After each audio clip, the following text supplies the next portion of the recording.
శ్రీమతి నమః. రోజు భోజనం చేస్తాం, కానీ కొన్ని పొరపాట్లు మాత్రం చేయకూడదనే విషయం మనకు తెలియదు. తెలియకపోవటం వల్ల చేస్తాం తప్ప తెలిసి ఎవరు పొరపాటు చేయరు కదా. ఒకసారి అది తప్పు అని తెలుసుకుంటే ఇంకెప్పుడు ఆ పొరపాటు చేయరు. భోజనం చేసేటప్పుడు ఎప్పుడు కాళ్ళు చేతులు కడుక్కొని నోట్లో నీళ్లు పోసుకుని పుక్కిలించి ఉమ్మేసిన తర్వాత మనం భోజనానికి కూర్చోవాలి.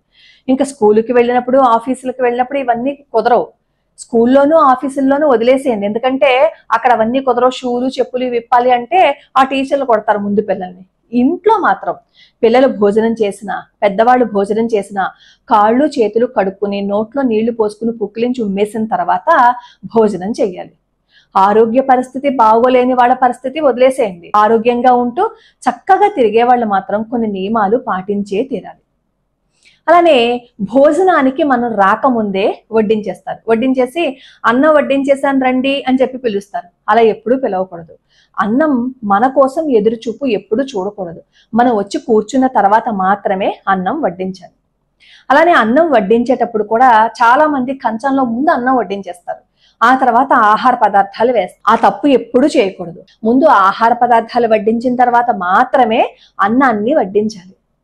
అలా ముందు అన్నాన్ని వడ్డించేది పితృకార్యాల్లో చేస్తారు కాబట్టి ఆ పొరపాటు ఎప్పుడు చెయ్యొద్దు. అలానే భోజనం చేసేటప్పుడు ఆ కంచం కానీ శబ్దం అవుతుంది అనుకోండి, వెంటనే ఎడం చేత్తో కంచం పెడతారు. అలా శబ్దం అయ్యేటప్పుడు ఉంటే కంచాలు, ఆ కంచాన్ని మార్చేయండి. ఇదివరకంటే అరిటాకులు విస్తరాకులు ఉండేవి కాబట్టి అవి తినేసేవారు, ఆకు బయట పడేసేవారు. కానీ ఇప్పుడు అంతా ప్లాస్టిక్ మయం అయిపోయింది కదా, అందుకని ఖచ్చితంగా తింటే ప్లాస్టిక్ ప్లేట్లలో తింటున్నాము, లేదు అంటే స్టీల్ కంచాల్లో తింటున్నాం. ఆ స్టీల్ కంచాల్లో తినేటప్పుడు కూడా దబా దబా దబా దబా ఎప్పుడు కంచం శబ్దం కాకూడదు. అలా శబ్దం అయితే దారిద్ర్యం వస్తుంది అని చెప్పి మన పెద్దవాళ్ళు చెప్తారు. దారిద్ర్యం మాట సంగతి పక్కన ఉంచండి, అలా శబ్దం అవుతుందని అనుకోండి, మనతో పాటు పక్కన కూర్చొని భోజనం చేస్తున్న వాళ్ళకి ఏంట్రా బాబు ఈ కంచాస్తమాన శబ్దం అవుతోంది, ఈ కంచం తీసిపడే అని విసుక్కుంటారు కదా. కనీసం అందుకోసమైనా సరే ఆ శబ్దం అవుతున్న కంచంలో అన్నం తినద్దు. అలాగే అన్నం తినేసిన తర్వాత ఖచ్చితంగా ఆ కంచాన్ని తీసి పక్కన పెడితే అక్కడ శుద్ధి పెట్టండి. శుద్ధి అసలు మామూలుగా అయితే పసుపు నీళ్లు జల్లి, లేదు అంటే గోమయంతో గానీ పెడతారు.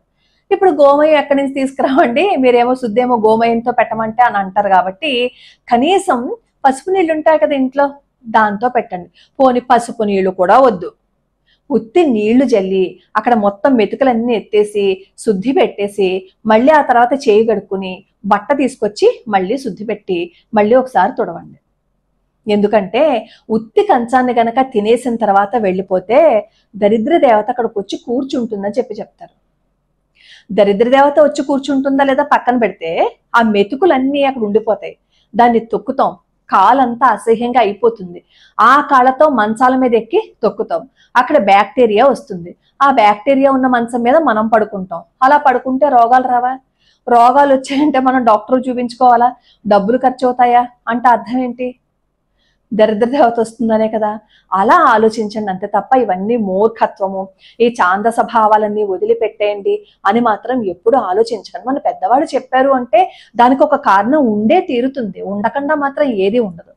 అలానే భోజనం అయిపోయిన తర్వాత కూడా కాళ్ళు చేతులు కడుక్కొని ఖచ్చితంగా నోట్లో నీళ్లు పోసుకుని పుక్కిలించి ఉమ్మేయాలి. అది శాస్త్రం చెప్పింది. అలా పుక్కిలించి ఉమ్మేస్తే పళ్ళు చాలా గట్టిగా ఉంటాయని ఆయుర్వేదం చెప్తోంది. సరే, ఆయుర్వేదం చెప్పిందా ఇంకెవరు చెప్పారా పక్కన పెడితే, భోజనం చేసిన తర్వాత లోపల కొన్ని పార్టికల్స్ ఉండిపోతాయి కదా, అవి బయటికి రావాలి అంటే ఎంత బాగా పుక్కిలిస్తే అంత చక్కగా బయటకు వచ్చేస్తాయి. ఒకసారి పుక్కిలించామనుకోండి కొన్ని వస్తాయి, రెండోసారి చేస్తే కొన్ని వస్తాయి. ముందు 8 సార్లు చేసేసాం అనుకోండి, హాయిగా లోపల ఏమీ ఉండవు. ఒకవేళ ఏమైనా ఉన్నా బయటకు వచ్చేస్తాయి, నోరు వాసన రాదు, పళ్ళు చాలా శుభ్రంగా ఉంటాయి అన్నమాట. మధ్యాహ్నం అయినా సరే పిల్లలు స్కూల్కి వెళ్ళినప్పుడు వాళ్ళు భోజనానికి కూర్చున్నప్పుడు కానీ భోజనం చేసిన తర్వాత కానీ ఒకసారి చెయ్యి కడుక్కుని భోజనం చేయమని చెప్పి అలవాటు చేయండి. ఇప్పుడు స్పూన్లు పెట్టేసి ఆ స్పూన్లతో భోజనం చేసేమని చెప్పి అంటున్నారు అనుకోండి, అది వేరే విషయం. కానీ తినేటప్పుడు ఆ స్పూన్ని కూడా కడుక్కోమని చెప్పండి. లేదు అంటే పొద్దున్నెప్పుడో మనం ఆ క్యారేజీ బాక్స్ లో పెట్టేస్తాం స్పూన్స్ అవన్నీను. పొద్దునుంచి ఆడి ఆడి ఆడి ఉంటారు, ఆ చేతితోటి ఆ స్పూన్ తీసుకుని తింటారు. కాబట్టి భోజనం చేసేటప్పుడు స్కూల్లో అయినా సరే చేతులు కడుక్కుని తినండి అని చెప్పి మనం పిల్లలకి అలవాటు చేయాలి.